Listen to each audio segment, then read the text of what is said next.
नमस्कार दोस्तों, चलिए बात करते हैं टॉप 5 4 अक्टूबर की फाइनेंस और मार्केट रिलेटेड न्यूज़ की। तो पहली न्यूज़ है कि लगता है कि एनबीएफसी के लिए फॉरेन पैसे की गंगा बहने वाली है, क्योंकि आरबीआई ने बोला जितना पैसा चाहिए उतना ले लो। तो आरबीआई ने नॉन बैंकिंग फाइनेंशियल कंपनीज के लिए एक्सटर्नल कमर्शियल बोरिंग्स मतलब कि ईसीबी लिमिट को बढ़ा दिया है।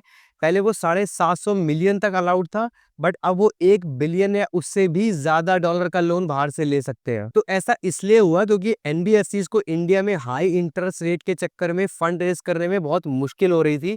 तो अब वो फॉरेन मार्केट से चीप कैपिटल ले सकते हैं, मतलब कि पैसा भी ज्यादा ले सकते हैं और सस्ता भी ले सकते हैं। तो इसका इम्पैक्ट ये होगा कि एनबीएफसीज हो गए, हाउसिंग फाइनेंस हो गए और माइक्रो फाइनेंसिंग कंपनीज जो होती हैं, उनकी बोरोइंग कॉस्ट तो कम हो सकती है, लेकिन साथ साथ उनका प्रॉफिट मार्जिन भी इंप्रूव होगा। और अगर स्मार्ट एनबीएफसी इस फैसिलिटी का सही से इस्तेमाल करेंगे तो उनके स्टॉक्स में भी पॉजिटिविटी दिखेगी और ओवरऑल फाइनेंशियल सेक्टर के अंदर एक लिक्विडिटी जरूर बढ़ेगी, क्योंकि क्रेडिट ग्रोथ का एक सॉलिड बूस्ट मिल सकता है। अगली न्यूज है कि आईपीओ मार्केट भी बिग बॉस बन गया है, क्योंकि हर कंपनी बोल रही है मुझे भी पब्लिक बना दो। तो टाटा कैपिटल ने एंकर इन्वेस्टिंग से 42.46 बिलियन रेस किया है अपनी आईपीओ के लिए।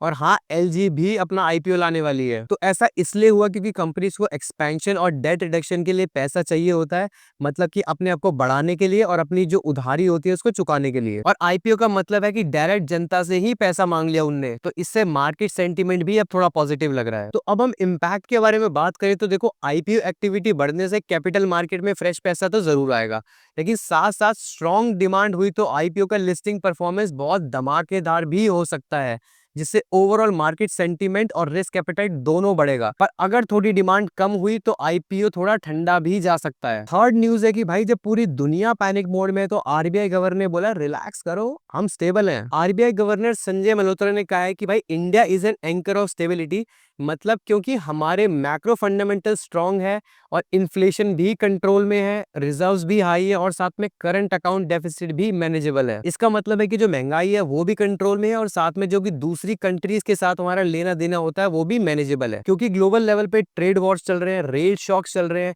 और स्लो डाउन जैसे मसले भी चल रहे हैं।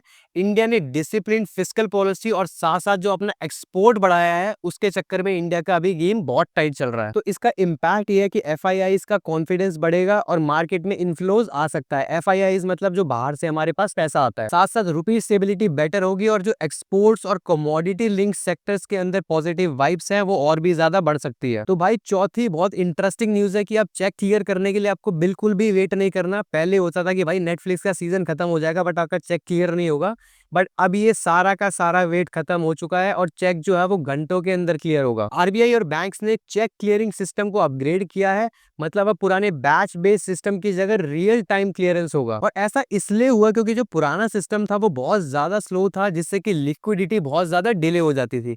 और अब ऑटोमेशन और रियल टाइम प्रोसेस से ट्रांजैक्शन बहुत ज्यादा फास्ट होंगी। साथ में बैंक्स और फाइनेंशियल कंपनीज को एक लॉन्ग टर्म ऑपरेशनल बेनिफिट भी मिलेगा, लेकिन अगर शॉर्ट टर्म के अंदर थोड़े बहुत ग्लिचेस दिखे तो हमको हिकअप्स देखने को मिल सकते हैं।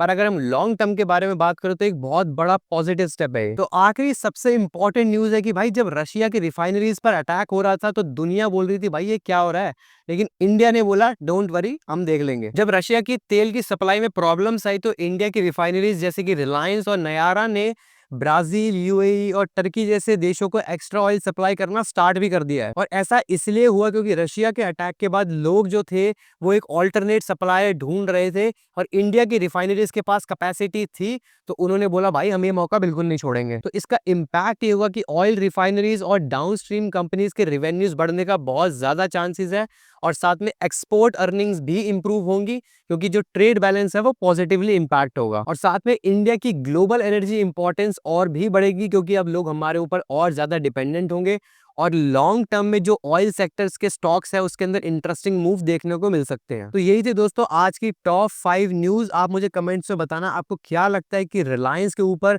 जो डिपेंडेंसी आई है ऑयल की, उससे उसके शेयर्स के ऊपर क्या इंपैक्ट हो सकता है। Thank you.